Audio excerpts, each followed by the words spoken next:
সরকারি কর্মচারীদের নবম পে স্কেল নিয়ে চূড়ান্ত ঘোষণা। তারেক রহমান ও অর্থমন্ত্রীর সংলাপ ফাঁস। দেশের সরকারি ও অধা সরকারি খাতের লাখ লাখ কর্মচারীর জন্য এক বিরাট খবর এসেছে। বহু বছর ধরে ঝুলে থাকা নবম পে স্কেল ইস্যুতে এবার নতুন মোড় নিল। সোশ্যাল মিডিয়ায় একটি ফোন আলাপ ফাঁস হয়েছে, যেখানে তারেক রহমান এবং অর্থমন্ত্রী আমির খসরু মাহমুদ চৌধুরীকে পে স্কেল নিয়ে অত্যন্ত গুরুত্বপূর্ণ আলোচনা করতে শোনা যাচ্ছে।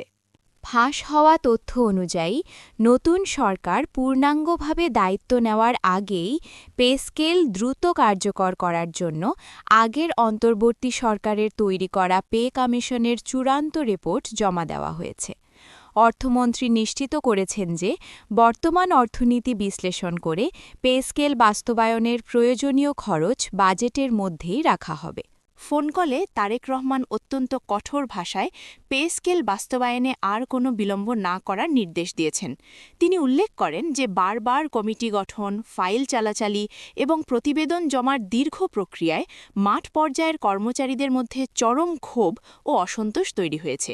তিনি স্পষ্ট বলেছেন, আমরা আর সময় নষ্ট করতে পারি না, এবার চূড়ান্ত সিদ্ধান্তে যেতে হবে। বিশেষ করে ১১ থেকে ২০ গ্রেডের কর্মচারীদের জন্য প্রধানমন্ত্রী বিশেষ নির্দেশনা দিয়েছেন। তাদের দীর্ঘদিনের দাবি অনুযায়ী নতুন পে স্কেলে ফ্যামিলি কার্ড সহ অন্যান্য জরুরি সুবিধাগুলো অন্তর্ভুক্ত করার নির্দেশ দেওয়া হয়েছে। এটি সরকারি প্রশাসনের স্থিতিশীলতার জন্য অত্যন্ত জরুরি বলে তিনি মনে করেন। তবে মুদ্রাস্ফীতি, আন্তর্জাতিক ঋণের চাপ এবং রাজস্ব সংগ্রহের সীমাবদ্ধতার কারণে অর্থনীতিতে কিছুটা চ্যালেঞ্জ রয়েছে। অর্থমন্ত্রী সতর্ক করেছেন যে একযোগে পুরো পে স্কেল কার্যকর করা দেশের বাজেটে বড় চাপ সৃষ্টি করতে পারে। এই কারণে ধাপে ধাপে এটি বাস্তবায়নের একটি বিকল্প পথ নিয়েও আলোচনা চলছে। অন্যদিকে সরকারি কর্মচারী ইউনিয়নগুলো ইতিমধ্যে সরকারকে কঠোর আলটিমেটাম দিয়েছে। তারা জানিয়েছেন, দ্রব্যমূল্যের ঊর্ধ্বগতির এই সময়ে নতুন পে স্কেল ছাড়া তাদের জীবনযাপন অসম্ভব হয়ে পড়েছে। পে স্কেল বিলম্বিত হলে কর্মচারীদের পক্ষ থেকে বড় ধরনের আন্দোলনেরও আশঙ্কা দেখা দিয়েছে। সবচেয়ে চমকপ্রদ তথ্য হল, আগামী সপ্তাহেই পে স্কেল নিয়ে একটি হাই লেভেল বৈঠক অনুষ্ঠিত হতে যাচ্ছে।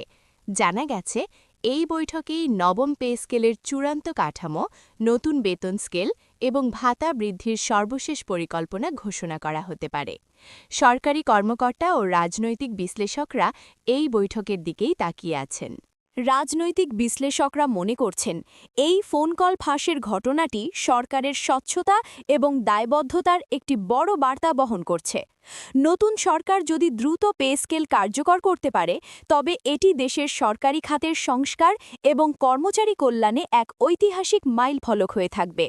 কর্মচারীরা আশা করছেন, এবারের পে স্কেল বাস্তবায়নে আগের মতো আর কোনো আমলাতান্ত্রিক জটিলতা সৃষ্টি হবে না। নিয়মিত বেতন বৃদ্ধি বা ইনক্রিমেন্ট এবং অন্যান্য সুযোগ সুবিধা যেন নিশ্চিত হয়, সেটাই এখন সবার কাম্য। সরকার যদি দ্রুত পদক্ষেপ না নেয়, তবে প্রশাসনের উপর চাপ আরও বাড়তে পারে। নবম পে স্কেল নিয়ে আপনার মতামত কি? নতুন বেতন কাঠামো কেমন হওয়া উচিত বলে আপনি মনে করেন? আপনার মূল্যবান মতামত আমাদের কমেন্ট করে জানান। পরবর্তী সকল আপডেট এবং বৈঠকের ফলাফল সবার আগে পেতে আমাদের চ্যানেলটি সাবস্ক্রাইব করে পাশে থাকুন। ধন্যবাদ।